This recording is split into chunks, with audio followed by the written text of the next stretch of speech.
So hi guys, this is Abhishek और ये actually में वीडियो जो होने वाला है एक सीरीज ऑफ वीडियो होने वाला है जिसमें कि मैं आपको टॉप 10 इंजीनियरिंग एग्जाम्स के बारे में बताऊंगा। तो आइए शुरू करते हैं।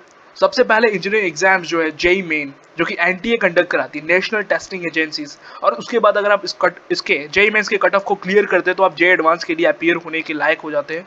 और जे एडवांस जो है आईआईटीज कंडक्ट कराती है, ना कि एनटीए। दूसरे नंबर पे वीआईटी यूनिवर्सिटी कंडक्ट कराता है एग्जाम। एसआरएम तीसरे पे आता है, एसआरएम जे ट्रिपल ई, जो कि SRM institute of science and technology conduct कराती है। एंड चौथे नंबर पे बिट सेट, जो कि बिट्स पिलाने कंडक्ट कराती है ये बेड साइड exam. MET exam Manipal academy of higher education conduct कराती है। कॉमेट के यूजीईटी, जो कि consortium of medical engineering and dental college of Karnataka conduct कराती है। एपीईएएमसीईटी, जो कि जेएनटीयू ककीनाडा यूनिवर्सिटी, ठीक है, जेएनटीयू ककीनाडा कंडक्ट कराती है। KIITEE Kalinga institute of industrial technology conduct कराती है। एमएचटीसीईटी, जो कि एग्जाम है वो state common entrance test cell, जो कि मुंबई में है, वो कंडक्ट कराती है एमएचटीसीईटी। WBJEE का नाम तो आप सुने ही होंगे, West Bengal joint entrance examination board, जो कि ये कंडक्ट कराती है WBJEE। तो आइए इस वीडियो में जानते हैं JEE Main and JEE advance के बारे में, और अगले नेक्स्ट वीडियो में आपको फर्दर जितने भी एग्जाम्स है उसके बारे में फुल डिटेल्स दूंगा। तो सबसे पहले जेई मेंस के बारे में बता करते हैं। जेई मेन जेईई का फुल फॉर्म होता है ज्वाइंट एंट्रेंस एग्जामिनेशन, जो कि नेशनल टेस्टिंग एजेंसीज कंडक्ट कराती है, एनटीए। तो जेई मेन का एप्लीकेशन फॉर्म के बारे में बात किया तो जेई मेन का एप्लीकेशन फॉर्म जो होता है वो 2020 और 2020 के पहले जनवरी में और अप्रैल में एग्जाम उसके कंडक्ट करते थे, और नवंबर या दिसंबर में उसके एप्लीकेशन फॉर्म आते थे। ठीक, जनवरी का दिसंबर में आता था, दिसंबर में, और अप्रैल का उसके पहले आता था, एक महीने पहले। ठीक, पर क्या हुआ कि 2021 में जब पैंडेमिक, मतलब 2020 में आया था पैंडेमिक, पर 2021 में जब पैंडेमिक आया एक्चुअली में, ठीक, तो उसमें क्या हुआ कि बहुत सारे बच्चों ने, पैंडेमिक की वजह से बहुत सारे बच्चों ने एजुकेशन मिनिस्ट्री को रिक्वेस्ट की कि आप जेई मेन एग्जाम 4 बार कंडक्ट कराइए, जिसकी वजह से जेई मेन एग्जाम 2021 में 4 बार कंडक्ट हुई, और उसमें मैं अपीयर किया था, और जिसमें से मैं 3 एग्जाम्स दिए थे। ठीक, तो उसमें क्या हुआ कि बहुत सारे, मतलब इसमें चांसेस क्या होता है, रैंक बढ़ने के बहुत सारे चांसेस हो गए थे। तो ये मैं बस ये बताना चाह रहा हूँ कि जेई मेन एग्जाम जो 2021 में हुए थे सिर्फ 4 बार कंडक्ट हुए थे, बट 4 बार एक्चुअली में नहीं होते, वो पैंडेमिक के कारण हुआ था। अब 2022 में जो होने वाला एग्जाम वो 2 बार ही होगा, 2 अटेम्प्ट्स दिए जाएंगे। ठीक, अब जेई मेन का एप्लीकेशन फॉर्म की फीस की बात की जाए तो अगर आप इंडिया से हो, ठीक है, अगर आप इंडिया से हो और जनरल और ओबीसी में हो, जनरल ओबीसी हो, उसमें भी अगर आप बॉय हो, लड़के हो, तो 650 रुपये आपका एप्लीकेशन फॉर्म एक अटेम्प्ट का जाता है।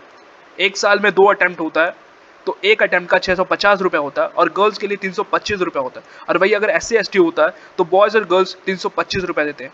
और वही अगर आप, ठीक है, अगर फॉरेन कंट्री से बिलोंग करते हो, फॉरेन स्टूडेंट्स हो, ठीक, तो जनरल और ओबीसी के लिए, उसमें जनरल ओबीसी में बॉयज़ के लिए 3000 होता है और गर्ल्स के लिए 1500 रुपये होता है। और वही SC ST अगर हो फॉरेन कंट्री से, ठीक है, तो 1500 दोनों बॉयज़ एंड गर्ल्स का होता है। अब वेबसाइट की बात की जाए तो वेबसाइट, अगर आपको एप्लीकेशन फॉर्म फिल करना है तो वो एक्चुअली में ये वेबसाइट है jeimain.nta.nic.in। यहाँ से आप एप्लीकेशन फॉर्म जेई मेन के लिए भर सकते हो, जेई मेन एग्जाम्स के लिए। और वहीं पे सारे डिटेल्स आते हैं कि एग्ज़ाम कब होने वाला है, एक एग्ज़ाम पोस्टपोन होगा या नहीं होगा। जैसे कि पैंडेमिक पोस्टपोन होता था तो ये वहीं पे डिटेल्स आता था कि एग्ज़ाम पोस्टपोन होने वाला हो, और एडमिट कार्ड आने वाला है, कब एडमिट कार्ड आएगा। आप वहीं से एप्लीकेशन फॉर्म भरते हो, अपने सेंटर्स को चूज़ करते हो, उसके हिसाब से कौन सी सिटीज़ में आप सेंटर्स प्रायोरिटी वाइज भरते हो। एंड देन आफ्टर आपको जब एग्ज़ाम होता है तो एग्ज़ाम के 1 हफ्ते पहले, एग्ज़ाम के 1-2 हफ्ते पहले ही वो एडमिट कार्ड आ जाता है, और आप वहाँ से एडमिट कार्ड को डाउनलोड कर सकते हो, क्योंकि बिना एडमिट कार्ड के आप एग्ज़ाम नहीं दे पाओगे। ठीक, अब बात करते हैं who can participate in this exam, कौन कौन पार्टिसिपेट कर सकता है। तो 10th एंड 12th स्टूडेंट, मतलब 12th पास स्टूडेंट क्लियर कर सकता है। डिपेंड नहीं करता आपका क्या मार्क्स है, ठीक है, 65 हो, 675 से अंदर हो, आप एग्जाम दे सकते हो, पर आप एडमिशन नहीं ले पाओगे अगर 75% से कम है। ठीक, आप काउंसलिंग में भाग नहीं ले पाओगे, काउंसलिंग में आप बैठ जाओगे पर आपको कॉलेज नहीं मिलेगा। ये है मीन 75% से आपका अबव होना चाहिए 10th एंड 12th में। वैसे 12th और 10th दोनों का मार्क्स देखा जाता है, 75% से अबव होना चाहिए फॉर ओबीसी एंड जनरल। और अगर आप SC ST हो तो 65% मिनिमम होना चाहिए, उससे ज़्यादा स्कोर करोगे तो बहुत बढ़िया आपके लिए। सेकंड क्वेश्चन क्या है कि what will I get if I clear it, अगर मैं क्लियर कर देता हूँ। पहले क्लियर करने के लिए आपको एक क्वेश्चन पैटर्न पता होना चाहिए कि जेईई मेन में आता क्या है। जेईई मेन में आता है फिजिक्स, केमिस्ट्री और मैथ। सिंपल सी 3 सब्जेक्ट आता है, फिजिक्स, केमिस्ट्री, मैथ। ना जनरल नॉलेज ना सोशल साइंस, कोई नहीं। इंजीनियरिंग के लिए सिर्फ 3 सब्जेक्ट आता है, फिजिक्स, केमिस्ट्री, मैथ। तीनों सब्जेक्ट में 30 क्वेश्चंस आपको दिए जाते हैं, जिसमें कि आपको 25 क्वेश्चन अटेम्प्ट करने होते हैं। सारे ऑब्जेक्टिव नहीं होते, जिसमें कि 20 ऑब्जेक्टिव होता है, 5 सब्जेक्टिव होता है, ठीक है। 20 ऑब्जेक्टिव होता है, 5 सब्जेक्टिव होता है हर एक सब्जेक्ट में, और हर एक क्वेश्चन 4 मार्क्स का होता है। तो 25 25 25 75 75 गुणे 4 300, टोटल 300 मार्क्स का आता है, जिसमें कि अगर आप 120 प्लस स्कोर करते हो तो आप वेल एंड गुड आप जेईई एडवांस दे सकते हो। आपका कट ऑफ क्लियर होने के चांसेस बहुत हाई हो जाते हैं अगर आप ओबीसी, जनरल, ऐसे ऐसी कहीं से बिलोंग करते हो। अब अगर आप रॉन्ग आंसर अटेम्प्ट करते हो, ठीक है, अगर आप रॉन्ग आंसर अटेम्प्ट करते हो, रॉन्ग क्वेश्चन अटेम्प्ट करते हो, आंसर गलत करके आते हो, टिक गलत लगाते हो, तो आपको निगेटिव मार्क्स आता है -1, एंड उसके कारण आप 5 मार्क्स लूज कर जाते हो। इसका मतलब ये है कि 4 मार्क्स क्वेश्चन के, -1 निगेटिव के, टोटल 5 मार्क्स लूज कर जाते हो। इसलिए आपको बहुत ध्यान से क्वेश्चन को अटेम्प्ट करना होता है, बहुत ध्यान से टिक लगाना होता है, क्योंकि कभी कभी होता है कि आप क्वेश्चन सही से अटेम्प्ट करते हो बट टिक गलत लगा देते हो। तो इस वजह से आपको सही से देख लेना चाहिए कि मैंने सही टिक लगाया है कि नहीं, ठीक है। अब जान लेते हैं what will I get if I clear JEE main, ठीक है। अगर मैं जेईई मेन एग्जाम को क्लियर करता हूँ तो मुझे क्या मिलेगा। जेईई मेन एग्जाम को क्लियर करते हो तो तुम्हें एनआईटीज मिलेगा, एनआईटीज में जा सकते हो। और उसके बाद अगर कट ऑफ क्लियर है, एनआईटी तो मिल गया, कट ऑफ क्लियर होने के बाद बहुत सारे क्या होते हैं, कट ऑफ क्लियर होता है तो वो जेईई एडवांस नहीं देते, डायरेक्ट जेईई एनआईटीज में चला जाता है। और बहुत लोग होते हैं कि जेईई एडवांस एग्जाम देते हैं, जिनका जेईई एडवांस क्लियर होता है तो आईआईटीज में जाते हैं, और वही लोग जेईई एडवांस एग्जाम दे सकते हैं जिनका जेईई मेन में कट ऑफ क्लियर हो। It mean how many times I can give JEE exams, तो कितने टाइम्स जेईई मेन एग्जाम दे सकते हैं। तो आप 3 साल जेईई मेन एग्जाम दे सकते हो, 12th appearing, first drop and second drop, एक 12th appearing, first drop and second drop, 3 साल आप जेईई मेन एग्जाम दे सकते हो। हर एक साल में 2 अटेम्प्ट्स होते हैं, टोटल 6 अटेम्प्ट्स आप दे सकते हो जेईई मेन के लिए। ओके, आइए दोस्तों अब जेईई एडवांस के बारे में बात करते हैं। जेईई एडवांस जो होता है जेईई मेन की तरह सेम है, जेईई एडवांस भी एग्जाम जो है जेईई मेन की तरह सेम एग्जाम है, ठीक। तो जेईई एडवांस जो होता है थोड़ा उसमें क्वेश्चन जो होते हैं जेईई मेन से हाई लेवल के होते हैं, थोड़े ट्रिकी होते हैं, थोड़े कंसेप्चुअल बेसिस पे होते हैं, और ज़्यादा कंसेप्ट उसमें मिला करके ढेर सारे कंसेप्ट को मिक्स करके क्वेश्चंस बनाया जाता है। और जेईई एडवांस जो एग्जाम कंडक्ट कराता है वो आईआईटीज कराती है, ज़्यादातर साउथ के आईआईटी जैसे आईआईटी खड़गपुर हो गया वो ज़्यादातर कंडक्ट कराते हैं, या आईआईटी मद्रास हो गया, ये सब कंडक्ट कराते हैं। डिपेंड करता है कि किनको ये अपॉर्चुनिटी मिली है, ठीक। आइए बात करते हैं अब who can give JEE advance exam, कौन कौन जेईई एडवांस एग्जाम दे सकता है। जेईई एडवांस एग्जाम वही दे सकता है जो जेईई मेन का कट ऑफ क्लियर करता है। अब कट ऑफ क्लियर करने का मतलब ये नहीं है कि टॉप 1,50,000 बच्चे आ जाएंगे, ठीक है। टॉप से टॉप का मतलब नहीं होता, ठीक है। टॉप से टॉप का मतलब नहीं होता, इसका मतलब ये है कि आप कैटेगरी वाइज आपका होता है, कट ऑफ क्लियर होता है। कट ऑफ क्लियर मतलब कैटेगरी वाइज कट ऑफ अगर क्लियर करते हो तो आप अपीयर हो सकते हैं जेईई एडवांस एग्जाम। जैसे कि अगर आप ओबीसी के हैं तो 74% से अगर आपका ज़्यादा होता है तो जेईई एडवांस के लिए अपीयर हो सकते हो, और आप टॉप के अंदर गिने जाते हैं, ठीक है। पर वही अगर कोई बच्चा जनरल का है और वो 9 उनके लिए 99 परसेंटाइल तक जाता है उनका कट ऑफ, ठीक है, जेईई एडवांस देने के लिए 99 परसेंटाइल तक जाता है। तो अगर वही जनरल का बच्चा 95 या 94 ला करके छोड़ देता है, उनका जेईई मेन में इतना परसेंटाइल आता है, तो वो जेईई एडवांस एग्जाम दे नहीं सकता, पर वो टॉप में तो कहलाएगा। SC ST और ओबीसी से कंपेयर किया जाए तो वो जनरल बच्चा जो है वो टॉप में तो आएगा, बट वो टॉप मतलब 1.5 लाख स्टूडेंट्स में नहीं गिना जाएगा। इसका मतलब ये है कि टॉप 1.5 लाख बच्चे जो है ना वो टॉप के नहीं है, एक्चुअली में कैटेगरी के हिसाब से डिवाइड किए गए हैं, एक मीन्स SC ST का होता है 67 टू 70 परसेंटाइल के बीच में होता है, उतना रहेंगे तो इनका कट ऑफ क्लियर होता है, जो एडवांस एग्जाम दे सकते हैं। ओबीसी के लिए 74 परसेंटाइल होता है, 74% आता है, तो उससे ज़्यादा आता है तो yes you can give the exam. And general लोग के लिए थोड़ा ज़्यादा आता है, 99 या 98, ऐसा मतलब डिपेंड करता है कि नंबर ऑफ स्टूडेंट, अगर ज़्यादा नंबर ऑफ स्टूडेंट्स अपीयर करेंगे तो कट ऑफ ज़्यादा जाता है, हाई जाता है, और वही नंबर ऑफ स्टूडेंट्स कम अपीयर करते हैं तो कट ऑफ कम जाता है। इसका मतलब क्या है, हाई जाने का मतलब क्या है कि 99 तक जाएगा जनरल के लिए।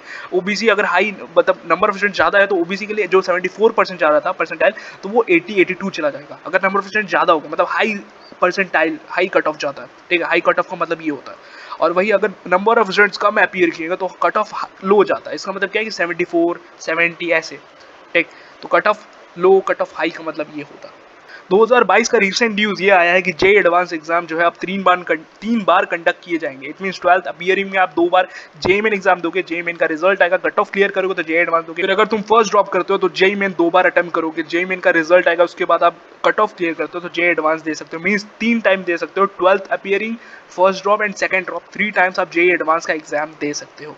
सम colleges take admission on behalf of JEE advance marks. बहुत सारे कॉलेज जो होते हैं वो जेईई एडवांस मार्क्स के हिसाब से, ये 3 कॉलेजेस है जो कि जेईई एडवांस के मार्क्स के हिसाब से आपको एडमिशन दिलाता है। इन द सेम वे जैसे कि आप जेईई मेन के को क्लियर करते हो, मतलब जेईई मेन में बहुत हाई रैंक, मतलब हाई अच्छा रैंक नहीं आता है, बहुत ही खराब रैंक आता है, इट मीन्स 1.5 लाख 2 लाख जाता है। तो बहुत सारे यूपीटीयू कॉलेज, अगर आप यूपी में बिलोंग करते हो तो स्टेट बोर्ड जो कॉलेज होता है, जैसे यूपीटीयू कॉलेज है, ठीक है, एकेटीयू से एफिलिएटेड जो भी कॉलेजेस है, जैसे कि काइट हो गया, एसएस एबीईएस हो गया, जैसे नोएडा हो गया, गलगोटिया हो गया, ये सारे कॉलेज जो एडमिशन लेते हैं on the basis of JEE mains marks, ठीक। तो उसी तरह क्या होता है, जे एडवांस के मार्क्स के बेसिस पे ये 3 कॉलेजेस है जो कि एडमिशन ले, तो जे एडवांस के मार्क्स के हिसाब से ये 3 कॉलेजेस आपको मिलते हैं। फर्स्ट है Indian institute of space science and technology, second है Indian institute of science education and research, and third है Rajiv Gandhi institute of petroleum technology Raebareli. ये 3 कॉलेजेस जो कि जे एडवांस के मार्क्स के बेसिस पे आपको एडमिशन देते हैं, और इनका जो लेवल होता है वो आईआईटी के लेवल के ही होता है, क्योंकि जे एडवांस एग्जाम दे रहे हो यार, आईआईटी का लेवल तो होगा।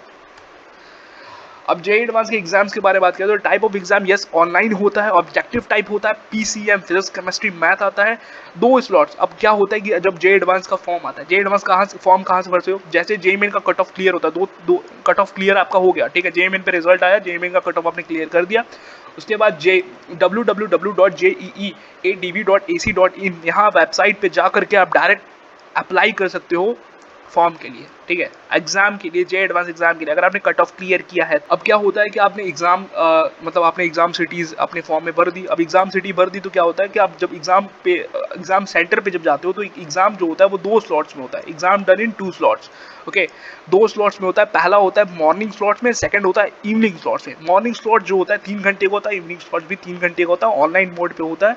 बीच में जो टाइम बचता है उसमें आपको बाहर जाके खाने पीने का टाइम मिलता है, ठीक है। तो मैंने भी दिया था 2020 में एग्जाम जे एडवांस का, जिसमें कि मैं 9 से 12 मीन्स 3 घंटे मैंने फुल एनर्जी के साथ एग्जाम दिया। देन आफ्टर क्या हुआ कि बीच में फुल एनर्जी के साथ एग्जाम दिया, एंड जब आया तो अपने पेरेंट्स के साथ तो खाना पीने खाया था, तो मैं ज़्यादा खा ली, जिसके कारण क्या हुआ कि इवनिंग स्लॉट में मैं थोड़ा सो गया था वहाँ पे, और टीचर्स बोल रहे थे भाई, मुझे टीचर्स ने उठाया, भाई एग्जाम तो दे लो बाद में सोना मैं सो गया था बीच में, तो ऐसा कोई प्रॉब्लम हो गया था मेरे साथ। मीन्स मैं बताना चाह रहा हूँ कि मॉर्निंग स्लॉट्स में आपकी एनर्जी ज़्यादा होती है, बट इवनिंग स्लॉट्स में भाई एनर्जी थोड़ी लो रहेगी। बट अगर आप प्रैक्टिस करते हो ना, practice means on a regular basis, आपने मॉक टेस्ट दिए हैं, एग्जाम्स दिए हैं, ठीक है, हर सैटरडे या हर वीक में 3-3 एग्जाम्स, 3-3 टेस्ट दिए, मॉक टेस्ट, तो यस आप well and good J advance clear कर लोगे, मीन्स आपको आपकी एनर्जी बनी रहेगी, ओके। तो बस यही रहा जे एडवांस के बारे में और जेईई मेंस के बारे में। अगले जो 9 वीडियोस आएंगे उसमें मैं और सारे एग्जाम्स के बारे में बताऊंगा। अगला नेक्स्ट वीडियो जो आएगा वो वीआईटी यूनिवर्सिटी के द्वारा जो एग्जाम कंडक्ट कराते हैं उसके बारे में होने वाला है। तो stay tuned, thank you so much for watching.